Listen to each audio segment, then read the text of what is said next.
All right, so now we are doing the second half of this box. So you can probably tell I'm recording it right after, but you can't open just half of a box and then stop. You gotta finish. Especially since I don't expect the half of this box to be that great. But you gotta finish it. If you remember last time we got the gold Zacian, I'll show it again in this one just because, see all the things we got in the box. But yeah, I think it's gonna be another Just the Hits. This time I'm just gonna cut straight into when it's all laid out. So, all right, we are back. Sorted everything. And as you can see, this box was very good. I mean, the gold Zacian alone is very good, but we have 7 more hits. Add that to the 8 we had last time, and that's 15 out of 36, which is 3 more than the 1 in 3 average. So definitely getting more hits right now than I was expecting, which is good. But we'll just see what the rest of these sort of feel like. We've got a gold and a full art already, so I don't really expect that much more, but we'll see.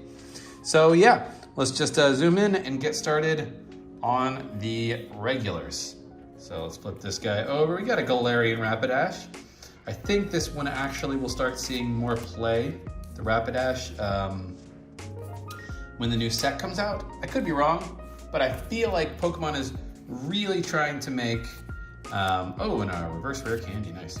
I think Pokemon is really trying to make the status conditions more a part of the game, because right now, like, you have Poison, you have Burn, you have Confused, you have Paralyzed, etc. And right now, they're not really relevant, right? Like, you just play a switch and you're fine. But between the Galar Mine, that makes it to where your retreat goes up by 2, and then, between them printing Garbodor, which poisons you, and burning Scarf, which leaves your opponent burned.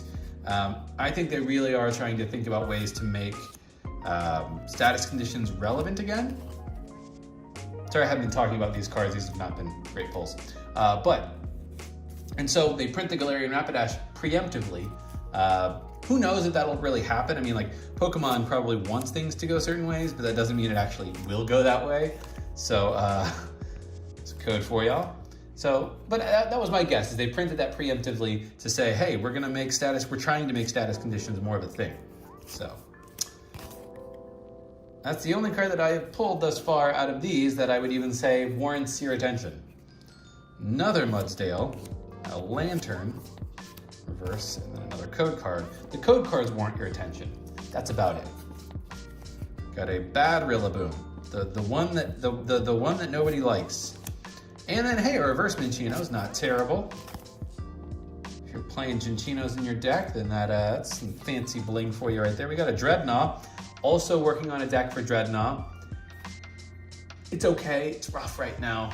I am, by no means am I a expert deck builder, but hopefully I can get it into a position that if people think it's interesting, they can then go from there. And another Cinccino, always nice, and a reverse Snob.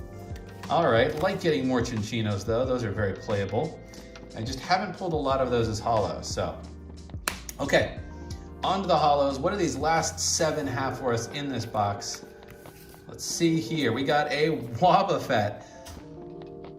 I have like 6 of these, like 2 or 3 of the full arts. I'm not complaining, but it's too many. It's too many Wobbuffets at this point. So, there's a code card for y'all. I mean, don't get me wrong. Cool card. It's a lot of Wobbuffets.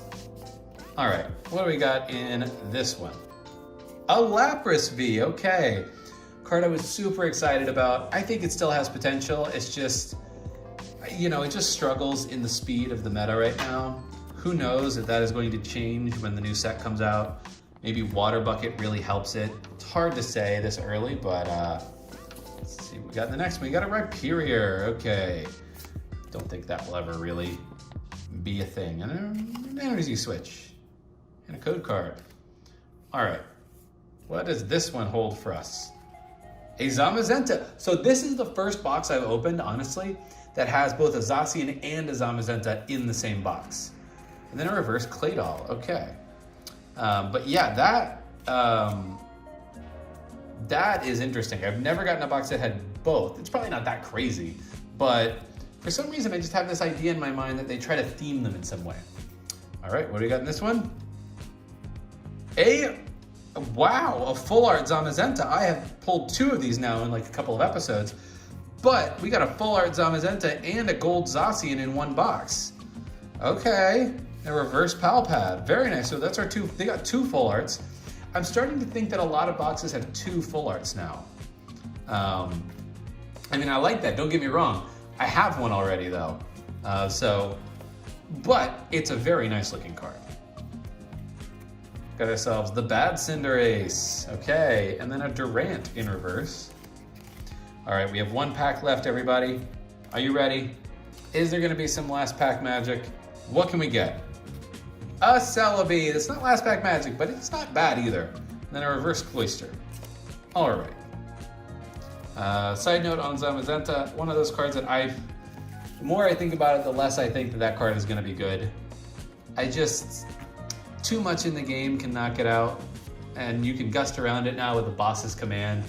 I think it's gonna struggle. So this is what we got from this side. Let's compare that with what we got from the last side. So we got a total of 6 just regular hollows. We did technically get 1 of each of the main starters, although we didn't get the good Cinderace in a hollow. We got it in reverse. We got 6 hollows. And then we got, let's set the full arts aside. We actually got 6 Vs. So we got an equal number of V cards, regular Vs, as hollows, which is honestly quite impressive. That's a pretty good ratio, honestly. And then we got 2 full art Vs. We got a Dhelmise and a Zamazenta V. And then finally in this box, the gold Zacian. I would say in total, this was a plus of a box. I don't know if actually financially it's a plus, but I'm gonna say it was a plus because it's a pretty awesome box. But yeah, that is gonna do it for me. Thank you all for watching. The next opening you see will probably be the pre-release kits. I'm not sure how I'm gonna do that, what I'm gonna do, since there won't actually be events. I had plans to do a video about events, but we'll see. We'll see what I end up doing. But yeah, thank you so much for watching, and I will catch y'all in a future video. Carpe awesome.